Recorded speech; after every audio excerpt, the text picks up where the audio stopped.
Kids are a nuisance, go to a facility. I don't have a mother, okay? My name is Olivia Smith.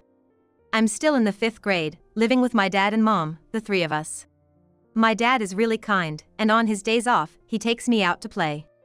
My mom acts normal when dad is around, but when he's not, she seems cold and somewhat indifferent, making it a bit hard to talk to her sometimes. See you later. As usual, dad goes to work early in the morning. While eating breakfast, I said goodbye to him. Looking at the clock, it's almost time for me to go to school. I need to change quickly, so I hurriedly finish my breakfast. Thanks for the meal. After eating, I place my dishes in the sink and head to my room to change. Hold on. My mom stops me, pointing at the sink. Who's going to wash these? Huh? Her eyes are cold, almost angry. Usually, I'd just change and go to school, but I felt like I'd get scolded if I did that. I'll wash them. When I muttered, she suddenly yelled, "What? I can't hear you when you speak so softly." Suddenly, my mother yelled angrily. My body flinches. But I felt like it was my fault, so I apologize. Sorry, I'll wash them. Humph. Of course, you should. From now on, take care of your own things, okay? While angry, my mom threw her apron on the sofa and went to her room. I realized I should take care of my own things, as she said. I washed the breakfast dishes and left the house. At school, while talking with friends, the topic of parents came up. Hearing their stories, it seemed everyone's moms were kind, and even though they scolded them. What's your mom like, Olivia? Suddenly asked by a friend, I found myself at a loss for an answer. But I thought maybe my mother's coldness was just a misunderstanding on my part. Perhaps she was in a bad mood because I hadn't been taking care of myself until now. So, I answered that she was very kind. So, I said she was very kind. My friends said that was nice, but I felt conflicted. I'm home. When I got home, my mom wasn't there. Maybe she went shopping, I thought, and started my homework in my room. Soon, it got dark outside, and it was usually dinner time, but mom hadn't returned. Then, I heard noise at the front door and the sound of the fridge opening. When I peeked into the kitchen from my room's door, there was my mom, hungry. I went to the kitchen and greeted her. I'm back. She replied quickly without turning around, still seeming in a bad mood. What's for dinner? I asked, smiling. But this seemed to upset her. She turned around and looked furious. What? Didn't I tell you to do things for yourself? Huh? Dad's about to come home, and I'm busy making dinner. I couldn't say anything more, and as I was about to make instant ramen, Dad arrived. I'm home. Hearing Dad's voice, Mom quickly took the instant ramen from my hands. While I was still unsettled by her behavior, my father came into the kitchen. Oh. Are we just starting dinner? Seeing my kind dad, I felt like crying. Welcome home. I went shopping late today. I'm making dinner now. Just wait a little longer, Dad and Olivia. My mom's face softened. I wasn't sure if she was still angry, but the thought of eating the dinner she made me happy. Later, we had dinner as a family, and I had a fun time playing games with my dad. Maybe Mom was just in a bad mood for a bit. I fell asleep thinking that if I took care of my own things properly, maybe she wouldn't get angry anymore. From the next day, I made an effort to take care of my own things. I washed my breakfast dishes, folded the laundry that had dried, and put it away in the closet. I vacuumed my room and, when Mom came home late, I made myself instant ramen. Thinking that this would surely earn me praise from her made me smile. Though Mom still didn't praise me, she scolded me less. When Dad was around, we could enjoy our time together as a family of 3. I was happy about that. One time, I heard something like a groaning sound and woke up to find it was the middle of the night. Thinking it might be a ghost, I burrowed under the covers. The groaning continued for a while, and then I heard the sound of an ambulance. The sound of the ambulance stopped nearby, making it clear that it had arrived close to our location. As I wondered who it could be, I heard commotion at the front door. It was at this point I realized for the first time that the ambulance had stopped in front of my house. Jumping out of bed, I saw that my father was being carried out. Dad! I cried out and ran towards him. Dad looked pale and sweaty, obviously in pain. Tears came to my eyes, and I clung to the paramedics, begging them to save my dad. They gently told me they were taking him to the hospital. Mom and I rode in the ambulance, and when we arrived, Dad was rushed away. Mom and I waited in the family waiting room. I was filled with anxiety, wondering what would happen if something happened to Dad, if he would be gone. But Mom, sitting next to me, was just handling her phone, seemingly not worried. I sat there alone, crying, waiting for someone to come and tell me that everything was going to be all right.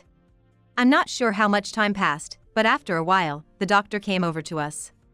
Mom and the doctor had a complex discussion, and all I could understand was that Dad had been diagnosed with an illness and needed to stay in the hospital for a while. I was shocked to know that Dad had to fight a disease, even though I should be relieved that the worst didn't happen. And then, for a while, we didn't return home. Mom and I first went back to the house. After preparing for Dad's hospital stay, Mom went back to the hospital. Left alone at home, I lay in bed, unable to sleep. It was early morning when I got home, so it quickly became bright outside. School. I had to go to school. But I wasn't in the mood to go. I didn't feel like eating anything and just stayed in my blanket. Aren't you going to school? Mom noticed me around noon. She didn't scold me for not going to school, but seemed in a hurry and left the house quickly, probably because she needed to go to the hospital. I hadn't eaten anything since morning, so I went to the kitchen. There was some rice left in the rice cooker, so I ate it with the leftovers from last night's dinner. Then, in the evening, Mom came back. She had bought some packed lunches. Eat that for today. I also bought some instant noodles for you to eat from tomorrow. Okay. Thank you. I thought I shouldn't be a burden to Mom since she's busy with Dad's situation, so I listened to her. The next day, I ate instant noodles for breakfast and went to school. My friends asked why I was absent yesterday, and I lied, saying I was feeling unwell. The teacher seemed to know the situation and spoke kindly to me. When I got home, Mom wasn't there, she must be with Dad, so I started my homework. I wanted to see Dad, too. I thought about asking Mom to take me to see him on the next holiday. While I was doing my homework, the phone rang. I was the only one at home, so I answered it. Hello? Oh, Olivia? What are you doing? It was Dad on the phone, and hearing his voice made me tear up. Dad, are you okay now? I want to see you. As I cried, my dad gently smiled. Sorry to worry you. I'm okay now. I want to see you too, Olivia. It'd be nice if you could come with Mom. Okay. I'll ask Mom. Oh, right, is Mom there? Dad's question made me puzzled. Mom wasn't at home. I had assumed she was at the hospital with Dad. Mom's not here, maybe she's at the hospital? Dad seemed to realize something and spoke evasively. Oh, right, she just left a while ago. She should be back soon. Olivia, have you had anything to eat? Yeah. Mom bought me some instant noodles and stuff. When I said that, my father fell silent for a moment, then said I see, and started talking about something else. After talking to Dad for a while, I heard the front door open and told him Mom was back. Dad asked me to hand the phone to Mom, and I did. Mom seemed a bit shaken as she took the phone and started talking to Dad. I went back to my room, noticing the smell of cigarettes on Mom, wondering where she had been. The next day, Mom asked if I wanted to go to the hospital with her. I said yes, and although she looked a bit hesitant, she took me. Seeing Dad after a long time. He was connected to N4 but smiled as soon as he saw me. Olivia! You came! I hugged him. Seeing Dad looking well made me want to cry, but I was so happy to see him. After talking with Dad for a while, Mom said it was time to go, and we reluctantly left the room. Dad waved at me with a smile, telling me to come again. Little did I know, that would be our last conversation. Dad's condition suddenly worsened, and he passed away quickly. I couldn't believe Dad was gone, and dressed in black as Mom instructed, we went to the funeral. Many people came to say goodbye to Dad. Seeing Mom's composed response, I wondered if Dad was really gone. As I stood in a daze at the edge of the funeral hall, someone approached me. Hey, aren't you Olivia? I turned around to see a woman who looked a bit like a gal standing behind me. Unsure who she was, as I looked puzzled, she sat down next to me. It's been a really long time, hasn't it?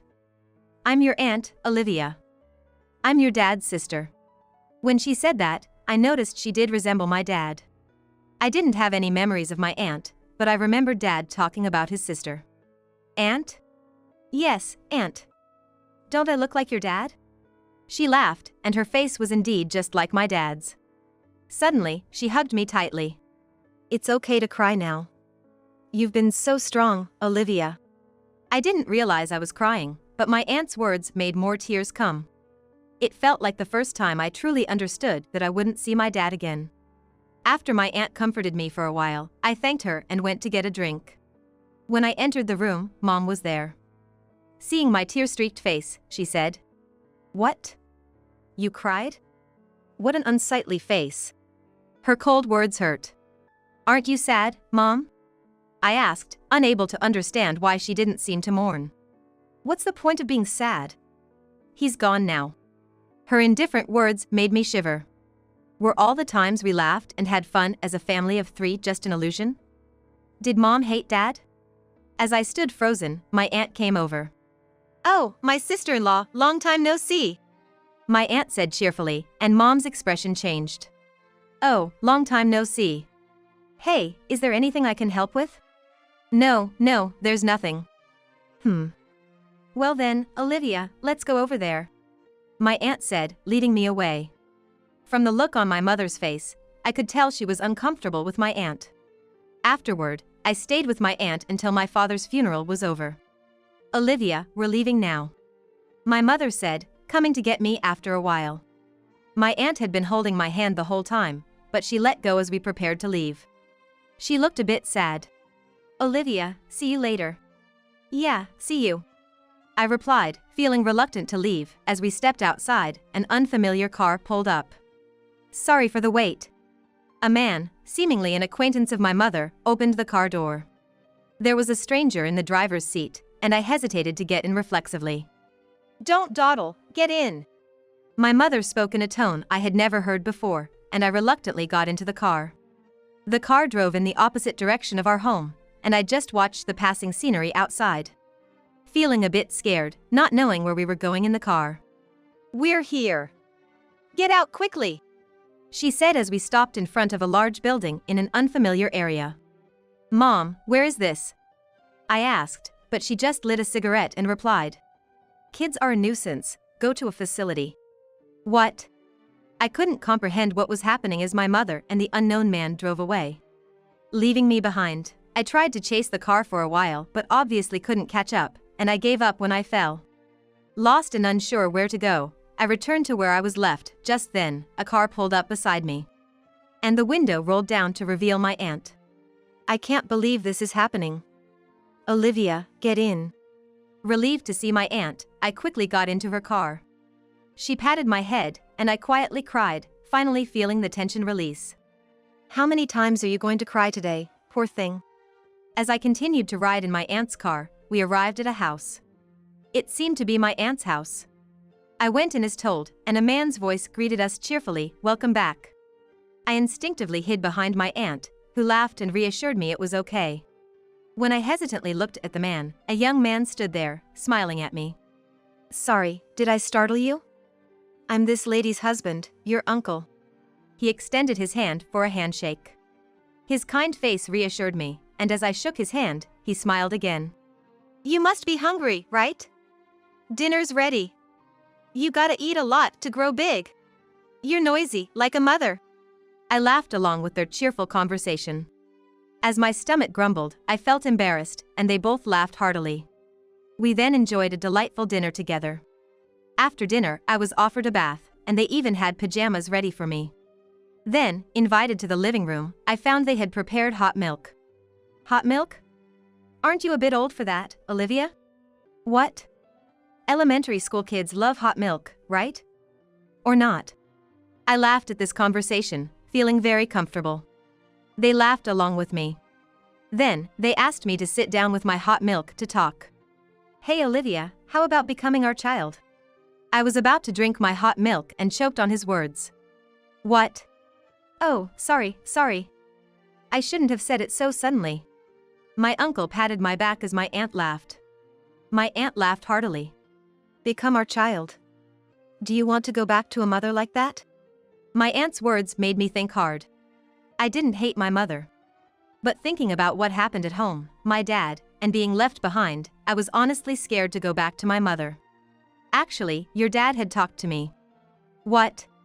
I was surprised to hear my dad's name. My aunt explained further. The man with my mother was her affair partner, and my dad had realized she was cheating. He was very worried about me. When my dad's illness was discovered, and he thought he might not have long left, he asked my aunt to take care of me after he was gone. Hearing this, I couldn't stop crying, longing to see my dad again. Your dad loved and cared for you so much. Her warm touch made me internally shout thank you to my dad multiple times. My dad, whom I loved dearly. My dad, who always played with me. I decided I wanted to be strong for him. I want to stay with you and uncle. My aunt and uncle were delighted. Staying with them would require various procedures, and it might take a while, but they said I could stay without worry. I decided to do my best to help my aunt and uncle. I helped with breakfast and dinner, cleaned the bathroom and toilet, and they started to worry that I was doing too much. You should play like a normal elementary schooler, they said, and I decided to do my homework instead. Olivia, were you always doing housework at home? My aunt asked during dinner. When I nodded, my uncle hugged me. You've been through a lot for an elementary schooler. Yeah, helping out is one thing, but I was worried you were pushing yourself too hard. Indeed, I might have been trying too hard to earn my mother's praise. I realized I might have been trying too hard to earn my mother's praise. I became silent, thinking about my efforts that were never appreciated. My mother probably never cared about that. You don't have to worry about anything here. We'll accept your help, but what you should focus on the most is friends, school, and yourself. Take care of yourself. My aunt advised. Her words deeply resonated with me. And my uncle, teary-eyed, nodded repeatedly. I felt so happy to be with them. 2 weeks after my dad's funeral, I was called to the school staff room. Wondering what it was about, I was told my mother had called. The teachers probably didn't know the full situation. Thinking that the teachers would be troubled if I didn't answer, I tried to control my trembling hand as I picked up the phone. Hello? Olivia. Answer the phone quickly. I heard my mother's voice, yelling as she used to. Where are you right now? You're not at the facility I left you at. I couldn't find my voice and remained silent. Are you listening? Well, never mind. I'm coming to pick you up. Then the allowance will come in. Mama needs money right now. Hearing my mother's words, my feelings instantly turned cold. I was frustrated to think I had sought love and praise from such a person, and that my father had been betrayed by her. Now I have my aunt and uncle. A place that's important to me. And my beloved father watching over me. I can be strong. I don't have a mother, do I? Before I knew it, I had said that to my mother. What? What are you talking about? Maybe you have the wrong person? Goodbye then. Wait a minute. I hung up the phone on my own. The teacher next to me was surprised, asking if it wasn't my mother, and I replied it was a wrong number. This call was treated as suspicious, and the school issued a caution. Thinking my mother might come at dismissal time, I called my aunt from the school's public phone. She said she would come right away and did. She explained the situation to the school, and they contacted child services. When I got home, my mother had indeed come to pick me up, but the teachers handled it, and she left reluctantly, looking bitter. After that, my mother didn't storm the school, but just to be safe, my aunt or uncle would come to pick me up before dismissal time. I felt sorry, but my aunt and uncle told me not to worry about it, smiling. Thanks to my aunt and uncle, I'm spending happy days. At school, the teachers care for me, and I feel grateful to have so many allies around me. Then one day, a while later, the phone at home rang. Recently, I've been answering phone calls at my aunt and uncle's house. So, as usual, I picked up the phone. Hello. The voice I heard was one I didn't want to hear. Oh, isn't this Olivia? So you were there after all. I froze as I immediately recognized my mother's voice. I wondered how she knew I was here. Nobody should have told her. Stop staying there and come back. Things are tough here. My mother spoke unilaterally, not waiting for my response. According to her, her affair partner's company had gone bankrupt, and they were out of money. She needed me to be with her to receive government allowances for living expenses. She was apparently in a de facto marriage with her affair partner and considered leaving him if they couldn't survive financially. The situation was confusing to me, but what I understood was that she needed me just for the money. She must be really short on money if she had also called the school. As I remained silent, my mother grew increasingly irritated. Then, suddenly, the phone was taken from me. Surprised, I turned around to see my aunt standing there, smiling at me. However, in the next moment, her face turned stern. "At least respond to me. Are you listening? You're so loud and annoying. You should know I can hear you." "What?" The voice of my mother on the other end of the phone fell silent. My heart was racing. "Aren't you ashamed to call your own daughter only for money? Telling her to come back for that? Ridiculous. What do you think Olivia is? What's it to you? She's my daughter. Give her back. Who left their daughter at the front of a facility? Don't talk such nonsense. I'll call the police. Say she's been kidnapped." "Go ahead. We have evidence of the terrible things you've done to Olivia. Actually, please do. It might resolve things faster." "What did you say?" Listening to my aunt and mother argue, I felt a bit down, thinking I was causing trouble. Then my uncle, who had apparently come back at some point, patted my head from behind. "It's okay, leave it to us. It's time for the adults to handle this." He reassured me, pulling me away to make more hot milk. "You like hot milk, don't you, Olivia? You drink it a lot." "Yes.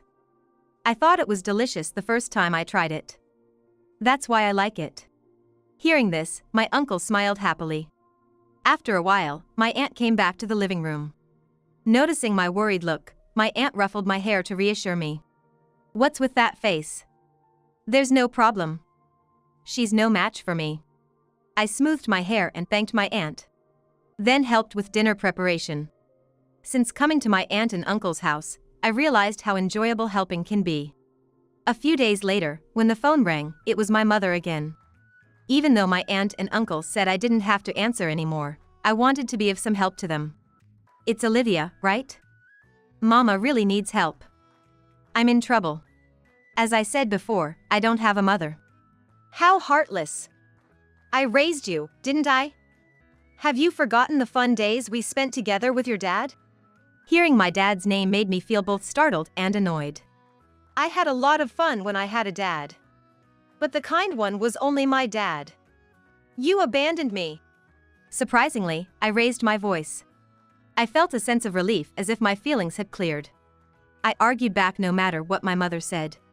"You're my child, aren't you? I didn't abandon you, I just left you there. You said kids were a nuisance and to go to a facility. You said it while laughing. That's not a mother. I was forced to say that. It's not my fault. But you abandoned me. So I don't have a mother. My mother is my aunt, and my dad is my uncle and my dad in heaven. You've been brainwashed. Stop complaining and come back." Before I knew it, I was crying while arguing with my mother. But strangely, I felt lighter, as if I had been holding back a lot. "At least let me live in the house with you. I can't even eat if this continues." "That's impossible. Don't bother the people I love." Suddenly feeling someone's presence, I turned around to see my aunt and uncle standing there. My aunt patted my head and praised me for speaking up. My uncle, teary-eyed, nodded in agreement. Then my aunt took over the phone and seemed oddly happy while talking to my mother. My uncle said that he was happy to hear my words. He thanked me for calling him Dad. I had said it spontaneously, but their happiness made me happy too. For a while, there was no contact from my mother. Thanks to my aunt and uncle, I guess. After getting used to living with them, my aunt bought me a smartphone. I was so excited to have my first smartphone, exchanging contact information with friends and having more fun than ever. One unusually quiet day, the house phone rang. Since the incident with my mother, the school had been contacting my aunt and uncle's smartphones, and my friends called me on mine, as I had been given a smartphone too. Wondering who it could be, I answered. "Hello."